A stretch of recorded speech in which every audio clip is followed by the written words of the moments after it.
O jogo do poder nunca foi vencido apenas pela força bruta.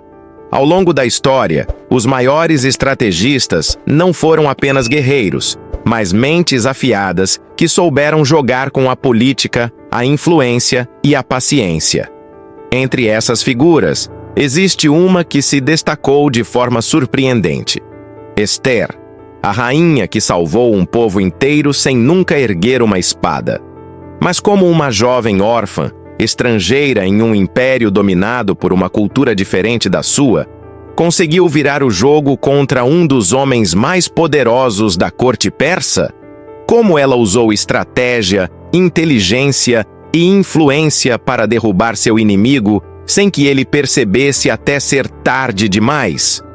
Essa é a história de um plano arquitetado com precisão, onde cada movimento era calculado e cada palavra dita na hora certa poderia significar a diferença entre a vida e a morte. O Império Persa era vasto e dominava 127 províncias. No auge do seu poder, o rei Xerxes promoveu um grande banquete para exibir sua riqueza e influência. Durante a festa, ordenou que sua rainha, Vasti, comparecesse diante de todos para mostrar sua beleza. Mas Vasti recusou. Esse simples ato de desobediência foi suficiente para que ela fosse destituída. Para substituir a rainha, uma nova busca começou. Entre as jovens escolhidas para fazer parte da seleção, estava Esther, uma órfã judia criada por seu primo Mardoqueu. Antes de partir para o palácio, ele a aconselhou a esconder sua origem. Ao contrário das outras mulheres que tentavam impressionar com luxo e vaidade, Esther jogou um jogo diferente. Ela conquistou a confiança e o favor de Hegai, o responsável pelo harém, e recebeu orientações estratégicas sobre como se destacar. Quando chegou o momento de se apresentar ao rei, Esther não tentou impressioná-lo com riquezas ou exageros. Sua postura modesta, inteligência e comportamento encantaram Xerxes, que a escolheu como sua nova rainha. Mas o verdadeiro teste de sua influência ainda estava por vir. Enquanto Esther vivia no palácio, um homem chamado Hamã ascendia ao poder. Ele se tornou o braço direito do rei e exigia que todos se curvassem diante dele. Mas Mardoqueu, por ser judeu, recusou-se a prestar essa reverência. Enfurecido, Hamã decidiu que não bastava punir apenas Mardoqueu. Ele convenceu o rei a assinar um decreto que ordenava a destruição de todos os judeus no império. Com os selos reais confirmando a decisão, parecia que nada poderia ser feito. Quando Mardoqueu soube do decreto, rasgou suas vestes em sinal de luto e enviou uma mensagem urgente para Esther. Ela precisava interceder diante do rei. Mas havia um problema. A lei persa determinava que ninguém podia se aproximar do rei sem ser chamado. Qualquer um que fizesse isso poderia ser executado, a menos que o rei estendesse seu cetro dourado. Esther se viu diante de um dilema mortal. Se ficasse calada, seu povo seria exterminado. Se tentasse intervir, poderia ser morta antes mesmo de falar. Mas então, tomou uma decisão que mudaria tudo. Pediu que os judeus jejuassem por 3 dias. Ao final desse período, vestiu suas roupas reais e entrou no salão do trono. O rei ergueu os olhos e, por um instante, tudo ficou em silêncio. Mas então, ele estendeu seu cetro dourado. Esther estava salva, mas seu verdadeiro desafio ainda não havia começado.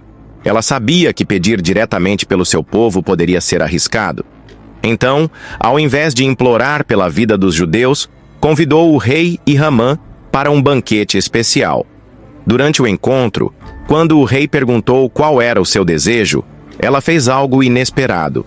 Não revelou nada. Apenas convidou ambos para um segundo banquete. Hamã saiu da reunião sentindo-se mais poderoso do que nunca, mas sua arrogância estava prestes a ser sua ruína.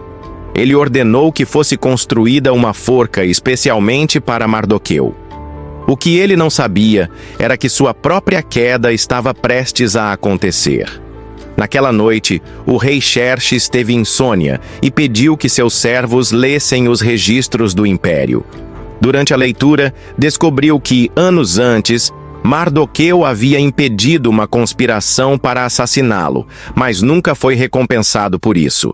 Na manhã seguinte, Amã entrou no palácio para pedir a execução de Mardoqueu. Mas antes que pudesse falar, o rei lhe fez uma pergunta. O que se deve fazer a um homem que o rei deseja honrar? Pensando que o rei estava falando dele, Amã sugeriu que esse homem fosse vestido com trajes reais, colocado num cavalo do rei e desfilado pela cidade enquanto era homenageado publicamente. A resposta de Xerxes foi um golpe mortal para Amã. Ótima ideia! Faça isso com Mardoqueu. Humilhado, Amã teve que conduzir pelas ruas o próprio homem que queria matar. Mas sua desgraça ainda não havia acabado. No segundo banquete, o rei mais uma vez perguntou a Ester qual era seu pedido. Dessa vez, ela revelou tudo. Ó rei, poupa a minha vida e a do meu povo, pois fomos vendidos para destruição e extermínio. O rei ficou furioso e perguntou: quem ousou fazer isso? Ester apontou diretamente para Amã. Nosso inimigo é este homem perverso, Amã. Desesperado, Amã caiu aos pés de Ester, tentando suplicar por sua vida. Mas nesse momento, o rei voltou ao salão e interpretou o gesto como um ataque contra a rainha. Isso selou seu destino. Amã foi executado na mesma forca que preparou para Mardoqueu. Com a queda de Amã, o decreto contra os judeus ainda precisava ser revertido. Ester e Mardoqueu então conseguiram que o rei emitisse uma nova ordem, permitindo que os judeus se defendessem de seus inimigos. Quando o dia do ataque chegou, os judeus se levantaram e derrotaram aqueles que queriam destruí-los. O povo sobreviveu, e Mardoqueu foi elevado à posição que antes pertencia a Amã. A história de Ester não é apenas um relato sobre fé e coragem. É um manual de estratégia, influência e liderança. Ester não agiu impulsivamente. Ela esperou o momento certo. Não implorou. Fez com que o rei desejasse ajudá-la. Não confrontou diretamente. Manipulou a narrativa para que a decisão viesse da própria boca do rei. No jogo do poder, os verdadeiros vencedores não são os que atacam primeiro, mas aqueles que sabem exatamente quando dar o golpe final.